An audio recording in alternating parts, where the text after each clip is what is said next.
सिखिरि होसोनाय बैसोआवनो साथाम खुदियानि दुखुनांथाव थासारिया नोंथांखौबो साननो गोनां खालामगोन। उदालगुरि जिल्लानि सिङाव माजबाद समस्तिनि आसाम अरुणाचल सिमना ओनसोलाव थानाय सा सान्तिपुर भगलपुर खैराली गामिनि साथाम खुदियानि जानाय थानाय नुथाया नोंथांखौबो दुखु नांहोगोन। अरुणाचल हाजो सेराव गंसे न'नि थिंसालियाव थायो, जेराव गैया न'नि बेरा बिसना। बे थिंसालियावनो उन्दै उन्दै साथाम खुदियाफोरा माब्लाबा मोनजायालासिनो उन्दुआलासिनो समखौ बारहोहरनो गोनां जायो। आगु बाक्सा जिल्लानि न' गैजायै जाना श्रमिक महन सरेना बिसिखौ लाना माजबादनि आसाम अरुणाचल सिमना ओनसोल भागलपुरनि हाजो सेराव नखर खालामना थाबोदोंमोन। लोगोसे साथाम गथ'फोरखौ लानानै खुनुरुखुमै जिउ खुंबोदोंमोन। हरखाबै नखराव गोसोम जोमैया साग्लोबसारो आरो साथाम खुदियानि बिमाया गोसोआरि लोरबां जाना फाग्लि जानानै न'खौ एंगारलाङो। बिनि उननिफ्रायनो महन सरेननि जिउ आरो साथाम खुदियानि जिउआव गोसोम अम्बासि हरा साग्लोबसारो। खामानि नागिरना महन सरेना अरुणाचलनि हाजोआव सानसे ओंखारलाङा खमैबो सप्तासे गाहाम बायजोआवनो थायो। गेजेराव फैना गावनि गथ'फोरनो जानाय लोंनाय जगार खालामना फिन सप्तासेनि थाखाय बायजोआव थांफिनो। बेराफारसे खुदियाफोरा बिफाया जगायना होलांनाय आदारखौ खुनुरुखुम रुनानै जाना थिंनि सालिनि न'आव हायावनो उन्दुनानै थायो। माब्लाबा नसुंसेनि सुबुंफोरा लिंना जाहोनानै बेयावनो थानो होयो। थिंनि सालियाव उन्दुनो थाखाय जेबो बैसांनि राहा गैया। बे थासारिखौ नुनानै थांनाय मैया दुलाराय सावथाल फरायसा आफादा दुखुथिया खुदियाफोरनि गुमुरथि लानानै जानाय लोंनाय मुवा बेसाद, जि जोम, सेन्देल, तिरपाल बायदि जगायना होयो।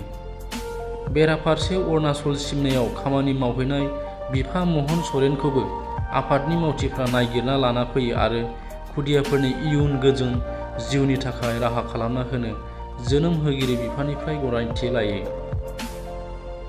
बेराफारसे सरकारा गरिब नखरफोरनो सोरखारनि खाबुफोरखौ होनायनि राहा खालामनाय जादों होनना दल दामफुंबायनाया गब्लं नुथायखौसो दिन्थिदों होनना फोरमायदों फरायसा आफादा।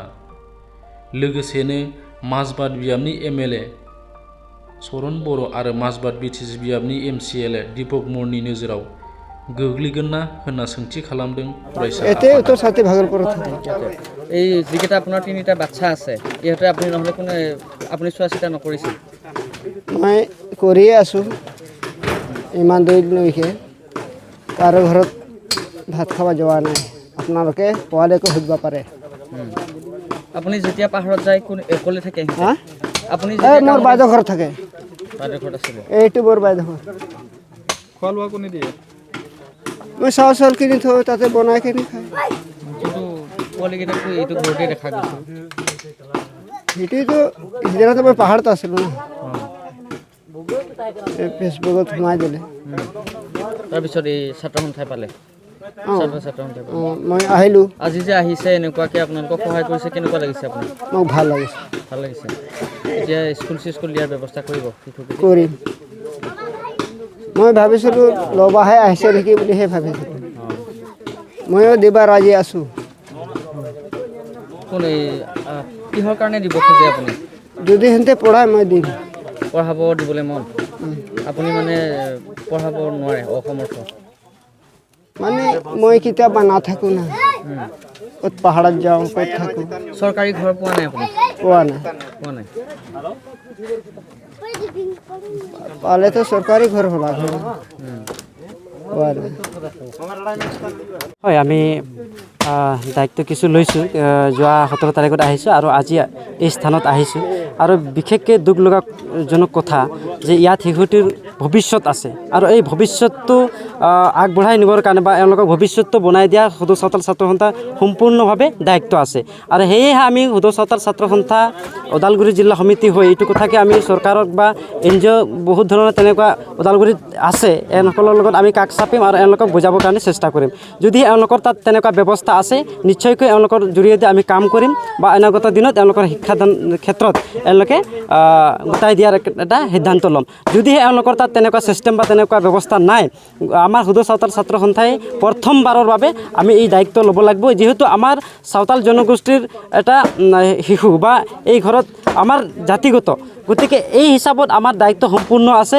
আৰু আজিৰ তাৰিখত যেনেধৰণে হাতে হাত ধৰি আমি আগবাঢ়িব লাগিব, সেই হিচাপত আজি হুদু চাওতাল ছাত্ৰ সন্থাই এই জেগাত বা এই স্থানত আহিছোঁ। আৰু আজিৰ যি খাদ্য সামগ্ৰী আমি ইয়াত আগবঢ়াইছোঁ, তাৰ লগে লগে শিশুটিৰ খবৰ লৈছোঁ। আৰু আজি নহয়, কালি হয়তো পৰহিৰ ভিতৰত আমি এই শিশুটিৰ ইয়াৰ পৰা লৈ যোৱাৰ কাৰণে চেষ্টা কৰিম। আৰু অনাগত দিনত ভাল এটা স্কুলত বা ভাল এটা শিক্ষা দিবৰ কাৰণে আমি চেষ্টা কৰিম। এই যেতিয়া পিতৃ নাছিলে শিশুগৰাকী অনাহাৰে অনিদ্ৰাৰে থাকিবলগীয়া পৰিৱেশত আপোনালোক উপস্থিত হৈছে। হয় হয় হয়, আমি সেইদিনা আমি আহিছিলোঁ আৰু সেইদিনাত আমি দেখিবলৈ পাইছিলোঁ যে তাৰ দেউতাকে আমি যোনদিনা আহিছোঁ তাৰ আগদিনাখনে 5 দিন আমি দেখিবলৈ পাইছোঁ বা খবৰ লৈছিলোঁ যে 5 দিন বা 1 সপ্তাহলৈকে তেখেতে ঘৰত নাথাকে। আৰু যিহেতু তাৰ মাতৃ ছোৱালীটোৰ শিশুটিৰ মাতৃ মানসিকভাৱে বিষাগ্ৰস্ত, তেখেতে খবৰ লোৱা নাই আৰু ক'ত গ'ল কি ক'ত আছে তেনেকুৱা আমি এতিয়ালৈকে সন্ধান উলিয়াব পৰা নাই। সেই হিচাপত আজিৰ তাৰিখত যে তাৰ পিতৃয়ে কেনেধৰণে শিক্ষা দিব পাৰিব। আৰু আজিৰ তাৰিখত আপোনালোকে এই দৃশ্যখন দেখিবলৈ পাইছে যে আজিৰ তাৰিখত এখেতসকলৰ ঘৰ যি তেনেধৰণৰ থাকিব লগা হৈছে, তাৰ লগে লগে খোৱা পানীৰ হওক বা খাদ্য সামগ্ৰীৰ ক্ষেত্ৰতে হওক বা সাজপাৰৰ ক্ষেত্ৰতে হওক বা পঢ়াৰ শিক্ষা ক্ষেত্ৰতে হওক, এই ক্ষেত্ৰত আমি দেখিবলৈ পাইছোঁ যে ইয়াত কোনো ধৰণৰ এটা ব্যৱস্থা নাই। তাৰ কাৰণে আমি হুদু চাওতাল ছাত্ৰ সন্থাই যে আমি সম্পূৰ্ণ দায়িত্ব লৈছোঁ যে এখেতসকলক শিক্ষা দিয়াৰ কাৰণে চৰকাৰৰ ওচৰত বা NGOৰ ওচৰত কাষ চাপি পেলাই একেলগত হাতে হাত ধৰি আজিৰ পৰিৱেশত যেনেধৰণে আগবাঢ়িব লাগিব সেই পৰিৱেশত আমি আগবাঢ়ি লৈ যাম। ইয়াত যথেষ্ট জনপ্ৰতিনিধি আছে BTR। আমি তেখেতসকলকো তেনেকুৱা ফেচ টু ফেচ বা মুখামুখি আমি তেখেতসকলক জনোৱা নাই, কিন্তু যোৱাবাৰত আমি আছাম ফোকাছ বা তেনেধৰণৰ সংবাদ মাধ্যমে সম্প্ৰচাৰ কৰিছে। আৰু তাত শিশুটোৰ মানে হৃদয় বিদাৰক যিটো ঘটনা বা যিটো দৃশ্য, এই দৃশ্যৰ ওপৰত কিছু সংবাদ মাধ্যমে সম্প্ৰচাৰ কৰিছে। কিন্তু তেখেতসকলে স্থানীয় এটা পাৰিষদ বা আমাৰ স্থানীয় এই সমষ্টিৰে বিধায়ক, তেখেতসকলে নিজৰ সমষ্টিখন কেনেধৰণে কোন কি হৈ আছে আৰু 24 ঘণ্টা এখেতসকলে মানুহৰ বা জনতাৰ মাজত খা খবৰ ল'ব লাগিছিল। কিন্তু আজিৰ তাৰিখলৈকে দুবাৰকৈ আমি উপস্থিত হৈছোঁ এইখন ঠাইত, কিন্তু আজি MLA হওক বা ইয়াত পাৰিষদে হওক কোনো তেনেধৰণে আমি ইয়াতে খবৰ লোৱা বুলি আমি দেখিবলৈ পোৱা নাই বা ইয়াত আমি শুনিবলৈ পোৱা নাই। আৰু এখেতসকলে আজিৰ এই তাৰিখ এই জেগাত কোনো ৰাইজে ক'ব নোৱাৰিব যে আমাৰ ইয়াত উপস্থিত হৈছে।